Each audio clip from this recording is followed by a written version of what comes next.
Russia showcases new fighter jet resistant to radio jamming amid World War III fears.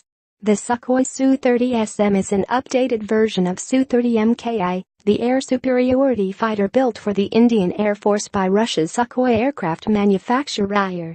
A short clip of the super-maneuverable warplane in action shows a fleet of fighter pilots performing a series of aerobatic stunts, including the iconic Pugachev's Cobra, while firing rockets. According to Air Force technology, the jet can be used in counter-air strikes, counter-land and counter-sea missions, and is highly resistant to radio jamming. The SM version of the Sukhoi Su-30 conducted its first maiden flight in 2012. Russia has been heavily investing in its military, with the Navy due to get 2 advanced new frigates armed with cruise missiles and a new type of air defense missile system by the end of 2020. In May, Russian missile troops and artillery commander General Mikhail Matveyevsky announced the Kremlin was replacing its Tornado-S multiple launch rocket systems, MLRSD, with the lighter, easier to mobilize Smerch systems.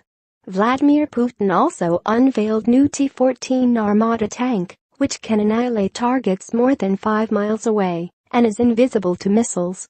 In September, the country revealed a rapid-fire cannon designed for use on the T-55th generation fighter jet, capable of shooting 1,800 rounds per minute.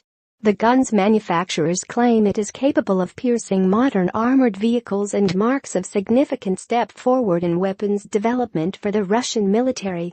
Russia's huge military spending has put neighboring countries and NATO on alert as tensions between Moscow and the transatlantic alliance remain high.